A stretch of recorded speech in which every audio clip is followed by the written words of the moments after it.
All right, welcome back to the channel, guys. This is Slight. Today, we're actually going to show you my solution to putting the Rebel 1100 on a stand without having 1100 stands. So the 500 and the 1100, the stands don't actually work. They're not the same. So Pitbull has like really good stands, but they're very expensive, right? Most people actually aren't gonna grab them. This is a solution. You can get it for like, it's $100, not even. I mean, if you already have a stand, you can modify it, and I show you how to do that, all right? So it's pretty cheap to actually do the stand, and it's a good thing to have if you're gonna store it or stuff. I'm going to show you how I'm putting it on the stands and what exactly I'm doing. It's pretty straightforward, but yeah, anyways, so let's get going on that. So basically the two stands that I'm talking about is it's kind of like a storage stand. Some people call it a T-stand. It's basically a wheel chock. And what they do is, for this, is it gives it an upright position without going side to side too much. It does still move in there. You can clamp it down, but I don't really find that actually works well. It is safer to do it if you're gonna keep it for any length of time. You do have that option, right? People would recognize this kind of setup for like a motorcycle lift. This is just kind of a unit that you can kind of move around and stuff. You can put it in your garage, you can take it up and move it around, whatever. Another option is people put these on trailers and stuff like that. So there's multiple different ways to do it, but this is kind of this setup that I'm using basically to make it work, right? Because I don't actually have an 1100 stand. This is the setup that I use. So basically, again, this is an old stand, right? But you're gonna move these around so it's on the other side.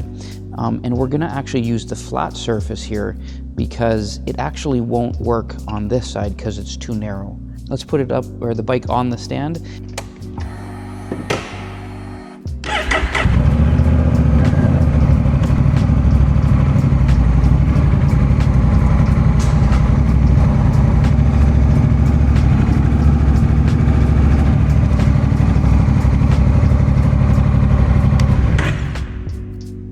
Okay, so it's not on the kickstand, it is straight up and down.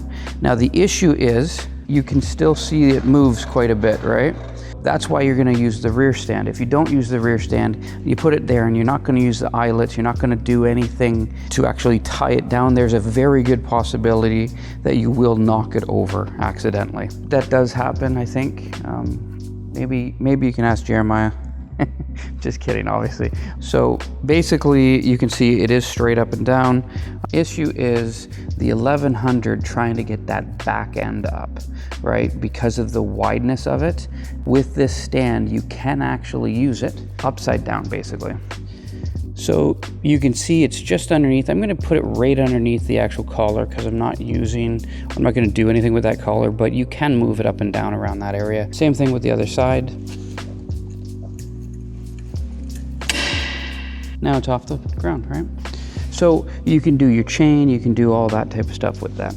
So one last thing we're gonna show you is, before you've seen that you can move it side to side, now it's solid. It ain't gonna do anything, it's not gonna move. So you do have multiple points of anchoring, and that is pretty much how I set it up. Hopefully that was helpful for everybody. I wanna send a huge thank you to the Patreon members.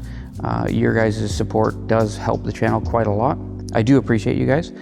If you guys do want to support the channel or help the channel, there is the Patreon. There is also a shop. Those are the two links that are gonna be the first links in the description.